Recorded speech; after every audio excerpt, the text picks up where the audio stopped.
we're gonna do this in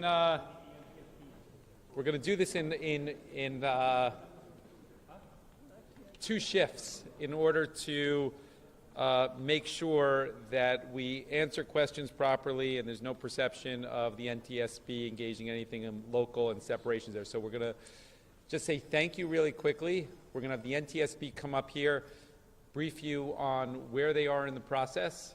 Then the city will come back up here and answer any specific questions on where we are from the process on our side. So you have the chairwoman of the NTSB. She'll come up here shortly. She's right out there. She'll answer any questions, tell you what's going on.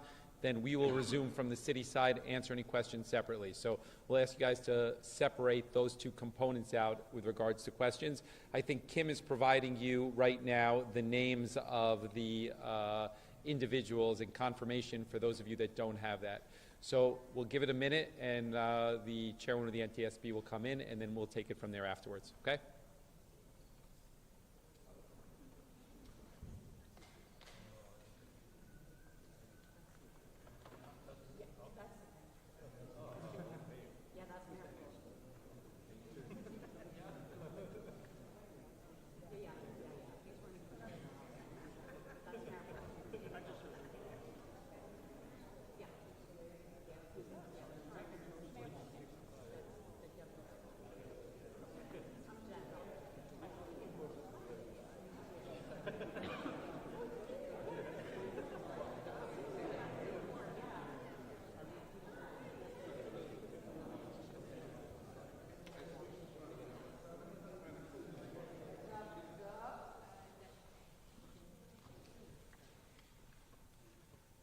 Thank you for joining us. I'm Jennifer Homendy, and I'm chair of the National Transportation Safety Board. Our investigator in charge for this investigation, we call the investigator in charge the IIC, is Leah Reed. That's L-E-A-H, and then it's R-E-E-D.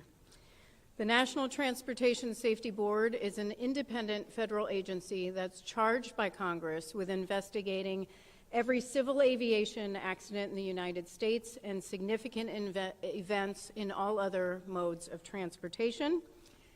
As you know, we're here to investigate yesterday's crash of a Bell 206L4 helicopter into the Hudson River near Jersey City, New Jersey. The helicopter departed the downtown Manhattan Wall Street heliport in New York at about 14:50 for an air tour flight. The helicopter is owned by Meridian Helicopters LLC, which is based in Broussard, Louisiana, and operated by New York Helicopter Charter, Inc. Before I go on, I want to extend on behalf of the entire NTSB our deepest condolences to those who lost loved ones in this tragic event. I also want to start by thanking the first responders. This was a tremendous, tremendous effort. And I want to thank specifically, first and foremost, the mayor for allowing us to be here in City Hall and do this press conference, and for all the support that you've given us and the team. I also want to thank the Jersey City Office of Emergency Management, the Jersey City Police Department, Jersey City Fire, Jersey City EMS, Port Authority of New York and New Jersey Police Department, the New Jersey Park Police, the New Jersey Transit Police Department, Hudson County Office of Emergency Management, the NYPD Special Operations, FDNY Special Operations, New York City Office of Emergency Management, the United States Coast Guard, the Army Corps of Engineers, and so many others that we will continue to mention in our follow-up press briefings. Now, I want to set expectations for this press conference. This crash occurred yesterday at about 3:15 p.m., so we're not even 24 hours later. Rightfully, the focus yesterday was on, first and foremost, victim recovery and then wreckage recovery.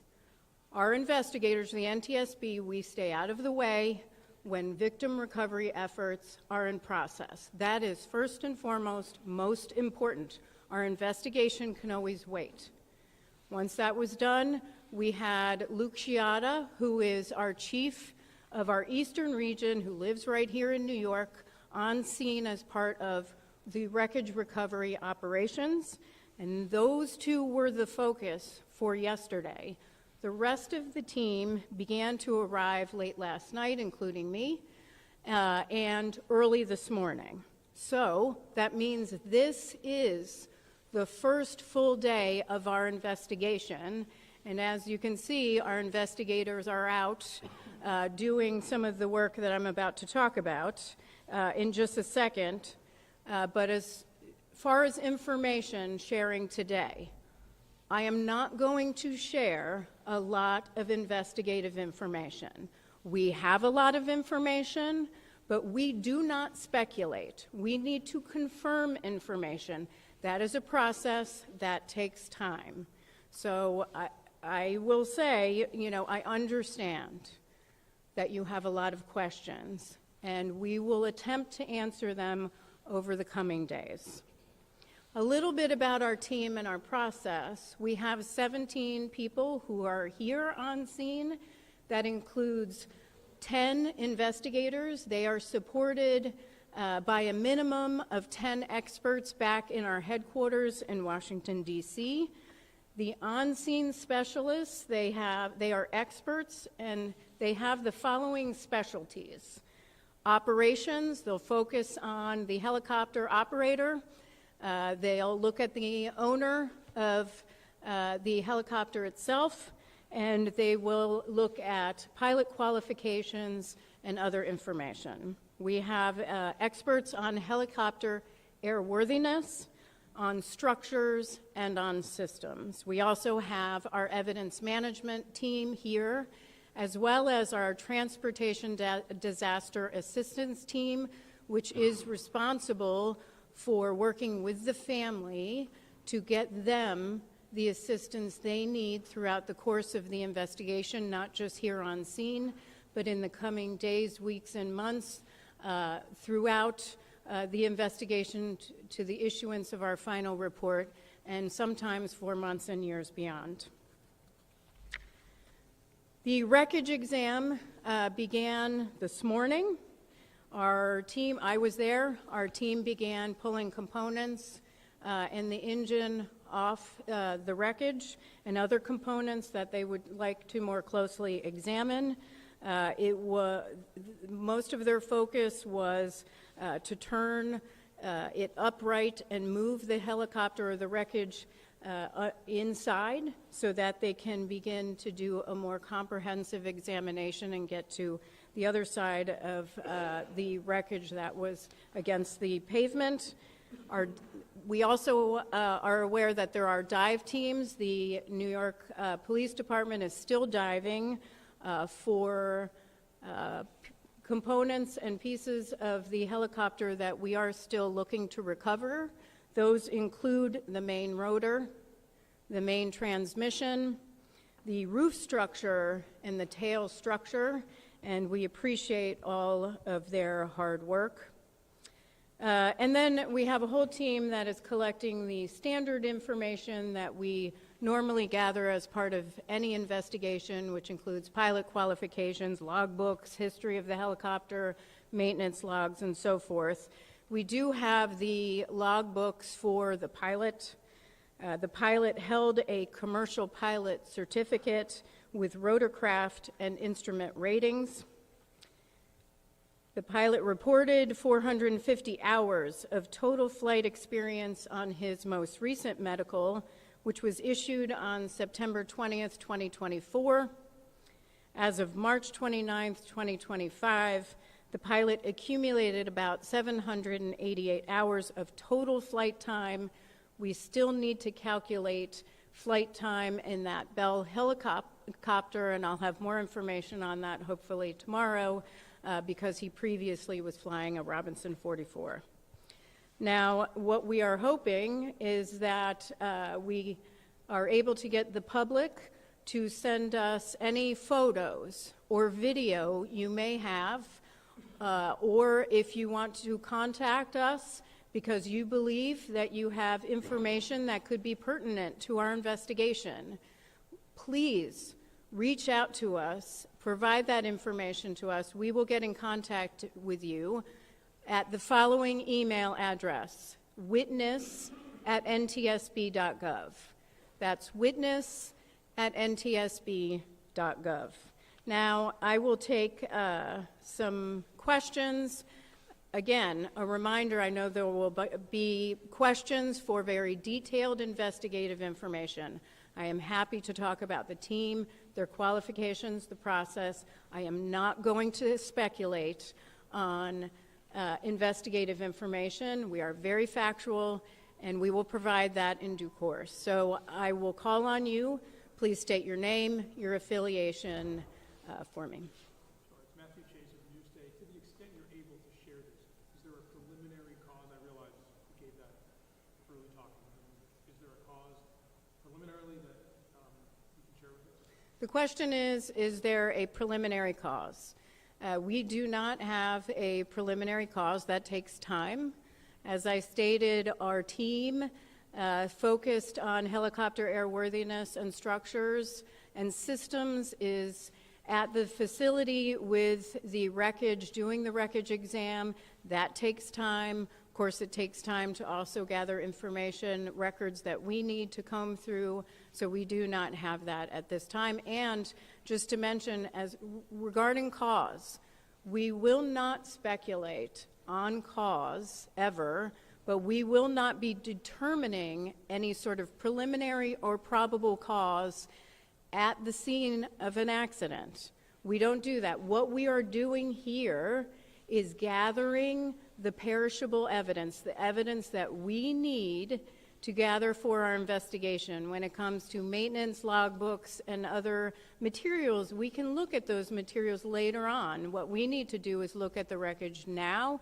We need to focus on finding some of the additional components and structures that we're looking for, conduct witness interviews, and gather the records that we need. We can review the records later, so that probable cause will not occur for quite some time. Yes, ma'am, and then we'll go here.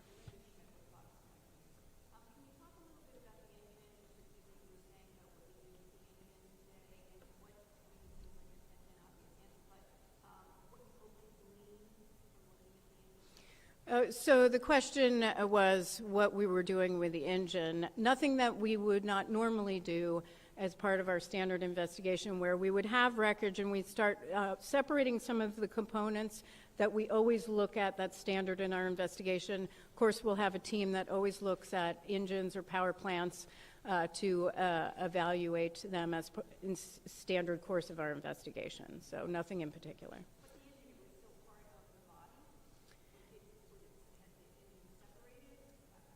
It was in the wreckage, and so we separated it from the helicopter so we could take a closer look at it in a more upright position. Yes, sir.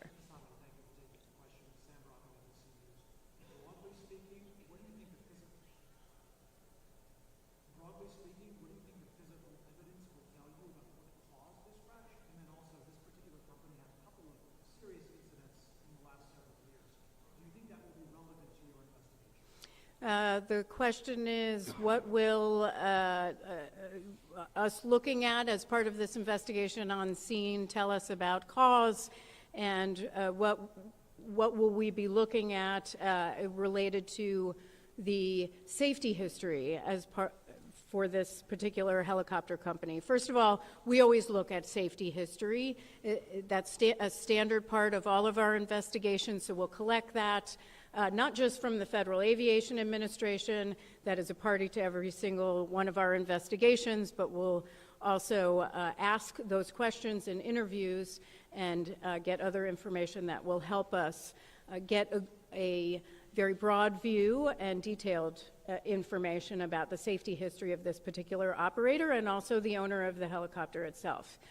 With respect to what will it tell us on scene about our investigation, the evidence right now. Everything is on the table. We don't rule anything out. We take a very detailed and comprehensive view, and it's way too early in the investigation. It will be too early on scene. That's much later in the investigation. Yes, ma'am.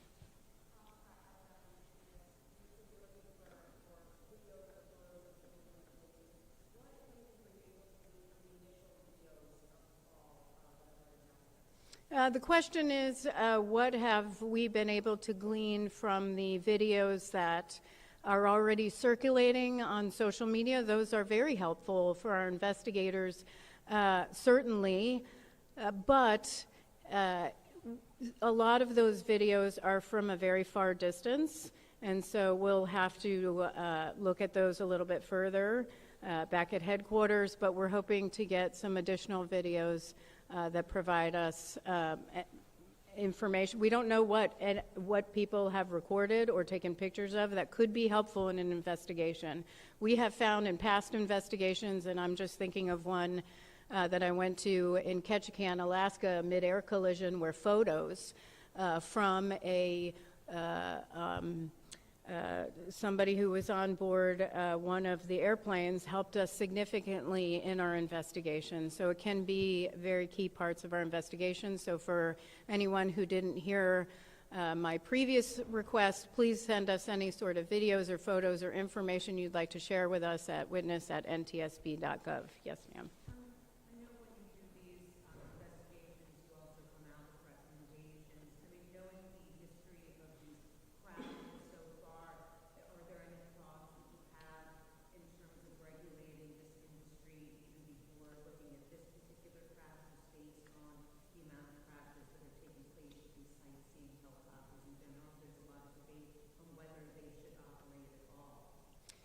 So the question is, do we have any sort of concerns or have we issued any sort of safety recommendations in the past about these type of air tour operations?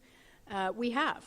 Actually, we did. So this particular operator was governed under Part 135 of the Federal Aviation Regulations, but this particular operation was under Part 91. All air tours are.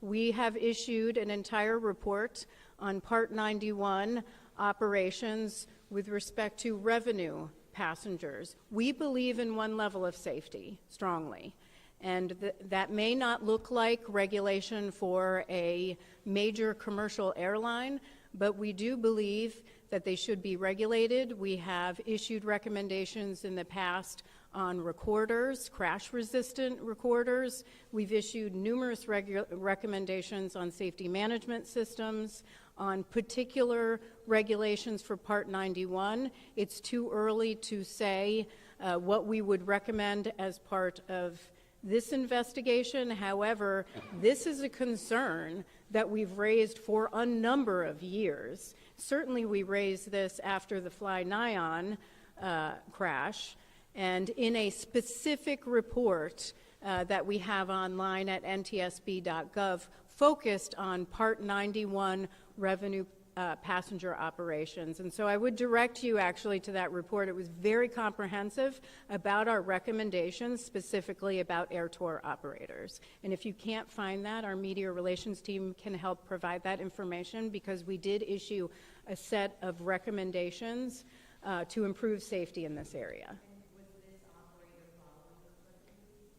That will be part of, the question is, was this operator complying with those recommendations? Those are recommendations, not regulations, but we would have to look at that, and that will be standard in this investigation. So thank you very much, sir. And then I'm going to go over here. Have we recovered the rotor? We are looking for the main rotor and the tail rotor right now.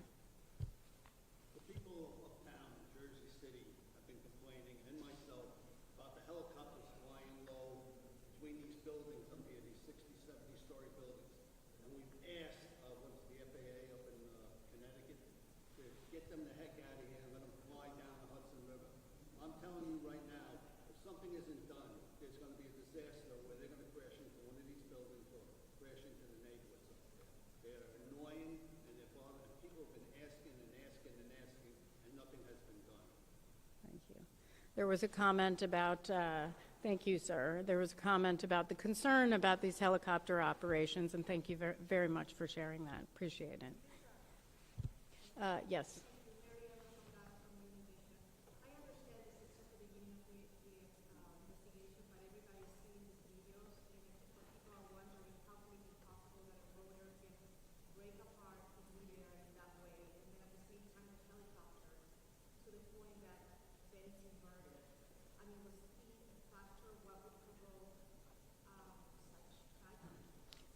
The question is, what would result?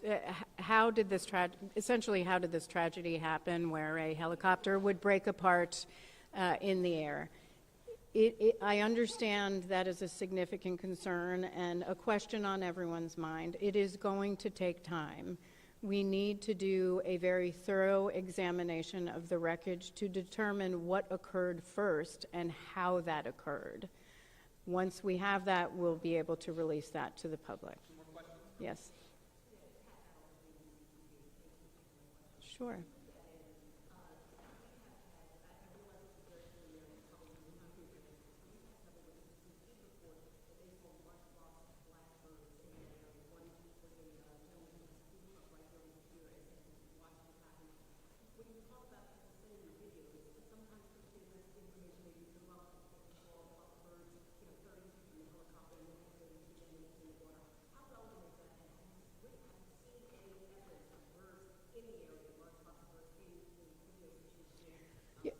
Yeah, great question, because I think sometimes people are reluctant to really reach out to us because they may not think something is relevant to our investigation. So the question was on reports of a large flock of birds in the area shortly before the crash. We are aware of those reports. We discussed it this morning. It's something we will be looking into. What I will say to the public, if something struck you as different, or maybe you paused, or it crossed your mind that maybe it's something you would like to share with our investigators, there's no downside, please, in sharing that information with us.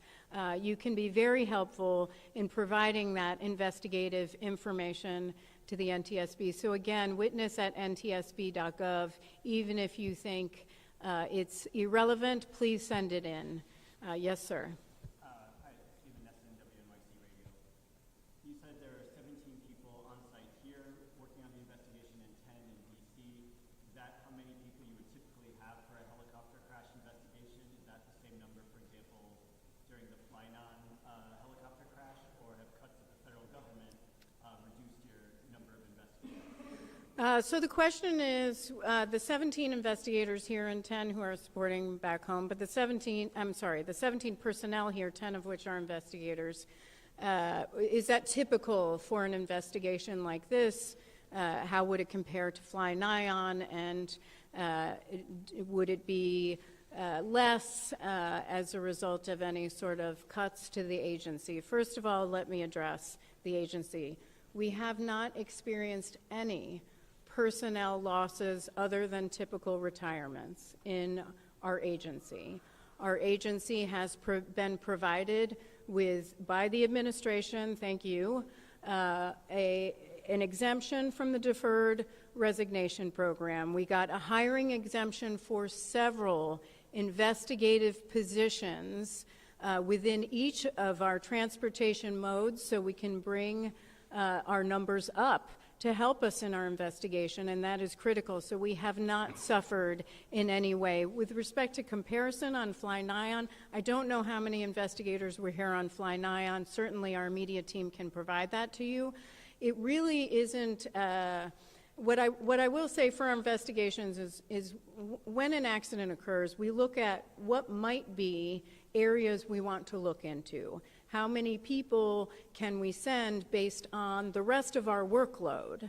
And because we have a pretty heavy workload right now, and that is the decision making that goes into what expertise do we need and who do we want to send. That is what feeds into that, so it might vary depending on the investigation. Okay, that is the end of questions today. What I will ask is that you monitor X, which is NTSB_newsroom, and also NTSB.gov, which is our website, which will have updates on future press conferences. Thank you so much for your time.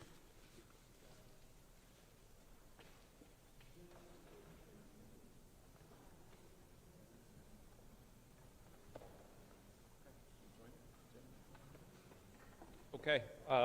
If there's any questions to our emergency management or director of the police, we could answer those as well. If not, we'll close it out and say thank you for coming. Was there a black box? I know this may be an NTSB question, but do you know if there was a black box? Want to speak to that, Greg? Black box question. At this point, we have been advised that it was recovered. That's part of the dive operations that's currently on the way. They are. Is a black box? I don't know, but if there is, that's part of the dive operations. It's currently on the way. The NYPD scuba. Louder. Yeah, the NYPD scuba team, as indicated by the chair, has been assisting us since the last evening. They're doing a comprehensive search of the crash area.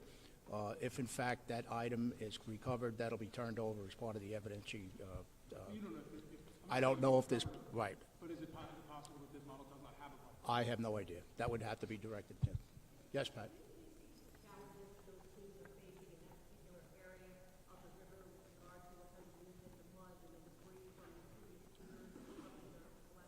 The area in question is, it's about 5 feet deep where the chopper went down. It's a very rocky substance on the bottom there.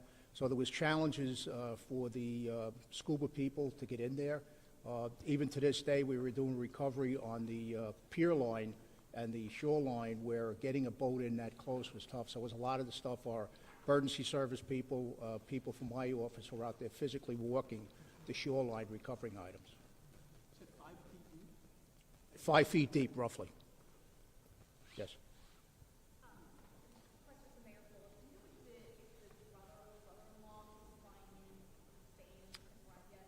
I believe they said he was an hour and a half from now until he arrives. Is that what they said?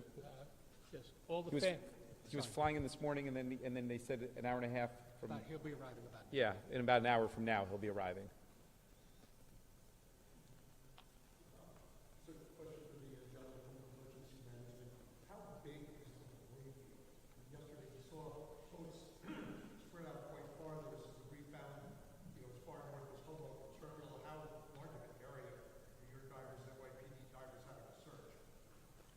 Well, that's the discretion of the Coast Guard. Obviously, they've been establishing where the dives are currently operating. The one location that they're looking at, they've discovered some information based on sonar and things like that. It's approximately 75 feet deep, so it's a pretty wide area right now. Primarily, we're in the area of the crash site and then working outward. But as the dive teams discover items that doesn't appear normal, they're marking them, and then based on the currents and things like that, they'll be back to continue their dives in that area.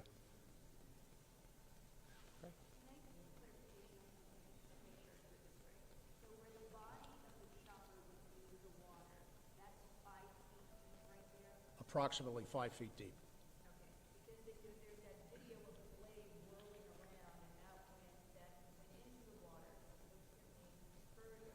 Yeah, that's the area that's, the water's approximately 75 deep, 75 foot. They have found some items on the floor based on sonar and things like that that are not normal appearances, and that's why they're continuing to mark that. Hudson River is a very, very tough place to dive.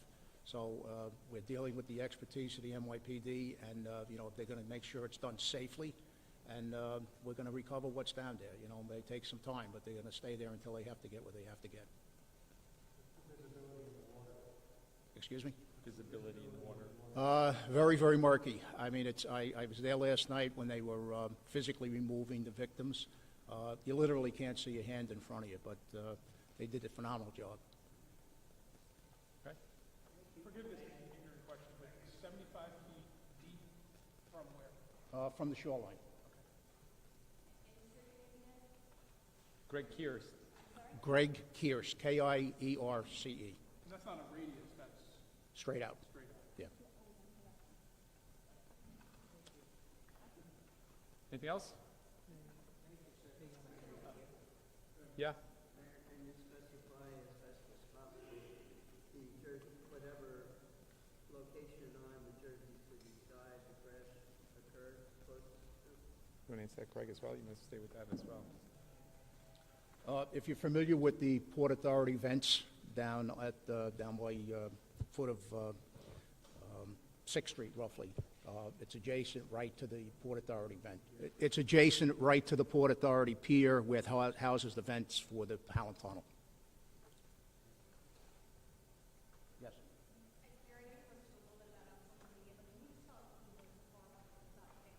I'm sorry? They told us, I touched on the fact that they were here for a birthday trip for the mom. Her birthday is actually, I understand, in June, but it was a trip that they were doing now. It was one of the child's birthdays today.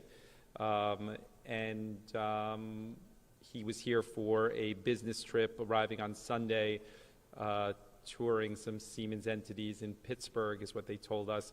And then they extended the trip with the family arriving a couple days ago for the birthday portion of the trip. Birthday today or yesterday? They said his birthday, or one of the child's birthday, was today, is what they said. Yeah. Excuse me? I don't know. Yeah? Just a quick question about birds. Forgive me, I'm not familiar with the birds in this area. Is it a typical problem that there are birds that could possibly, interact Answer with that. flight? There were three working theories. There was the birds discussion, there was drone discussion, and mechanical failure discussion. And we'll see where it goes. And again, I don't want to hypothesize, but I think as time goes on, we'll leave it at that. What are your thoughts on the regulation issue? I think that you need more regulation there, and we need the FAA to restrict the tourism on the helicopter. It's a very crowded space, and those of you that aren't familiar with it, you only could go so high because you can't interfere with Newark, LaGuardia, and JFK on the commercial airlines. So you have all of the news outlets, you have the transportation, you have the tourism, all in a very, very tight space that can't go above a certain elevation. So it is very congested, and it's a very, very congested space on the ground. So it's dangerous, and as he said, had it been 50 feet more towards the shoreline, it would have landed on a walkway that is highly trafficked and not far from a playground over there close to Newport, and it's another 100 feet. It could have been in the middle of Newport Parkway. So it's a very dangerous situation. You want the bad? Yeah, I think that you need to be practical about it. Post 9/11, there was restrictions, and it seemed like it worked okay. And then over time, we've brought back those restrictions and more traffic.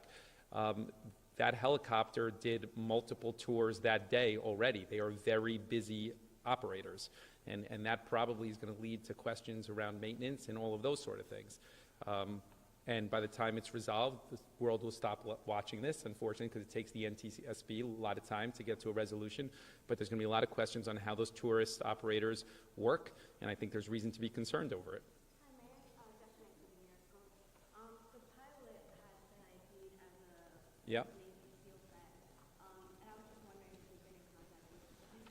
They told us I have not, he's been in contact. The mother is in Utah, and he's a veteran and African-American male, 36 years old? Yes, 36 years old. Yeah.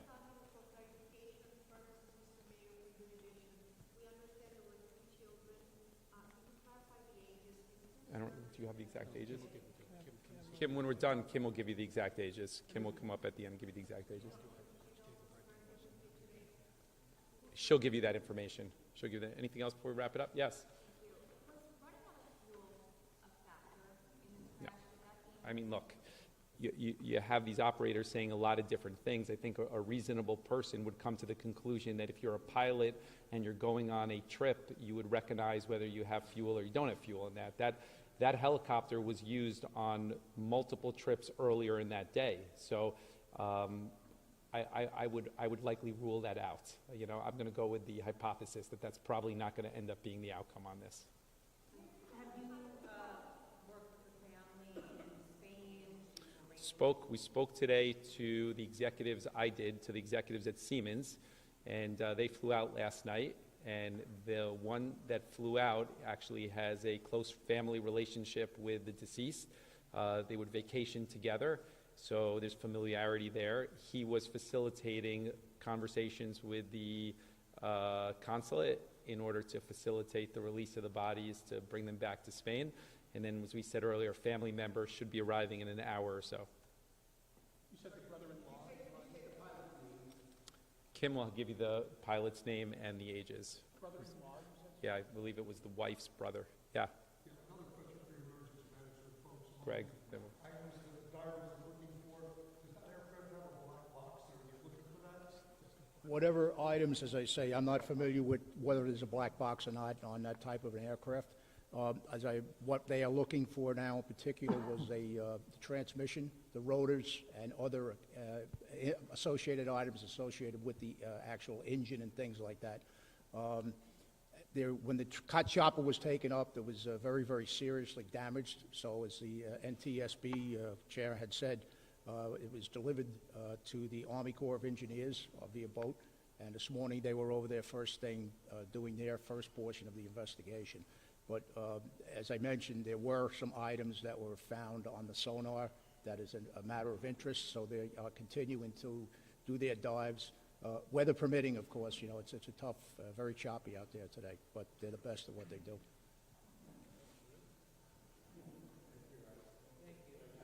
Thank you.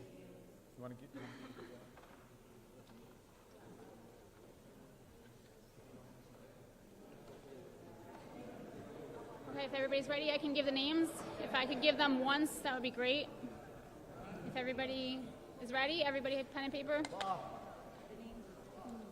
Okay. They're asking if you guys can just get down because they're just. Are you going to be doing it on camera? Doesn't matter. They're asking you to. They're yelling at you. She's not saying anything that's for the camera. She's just giving a name. I'll wait till you're ready. Okay. I will give names and spellings, and I'll do it twice. I'll go back over. Please forgive the pronunciation. Agustin Escobar Canidas. That's Agustin Escobar Canadas,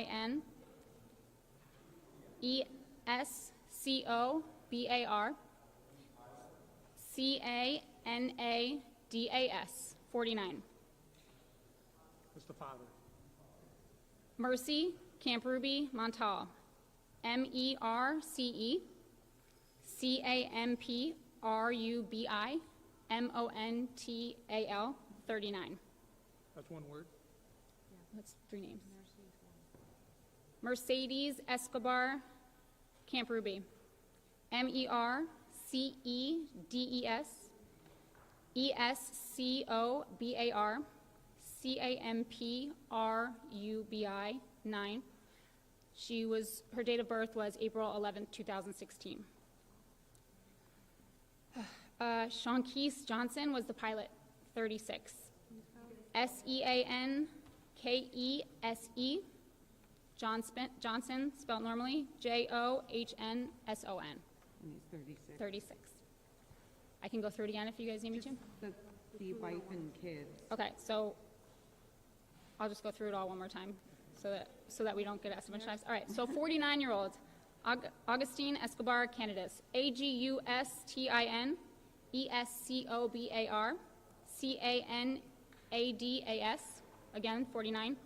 Mercy Campruby Montal, MERCE CAMPRUBI MONTAL, 39. Victor Escobar Campruby, VICTOR ESCOBAR CAMPRUBI, 4.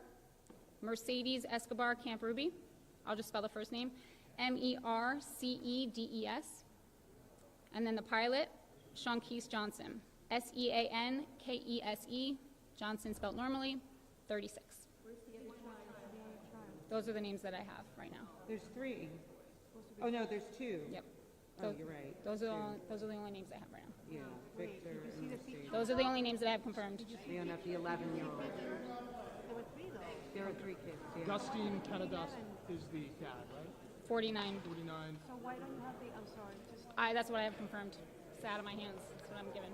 in the two that passed at the hospital, do you know which were, but they were the 2 children, right? Yes. Sorry, how old is Mercedes? 11. She would have been 9 today. The one thing I didn't get is just like the spacing. Okay. I know, I'm sorry. You said it quickly, so, Well, they're all because they're all spelled the same. okay. It's like Escobar, Canada's, Camper Ruby, Camper Ruby, Camper Ruby, Escobar, Escobar. In Camper Spain, Ruby. they use 2 last names. Yeah, no, but I just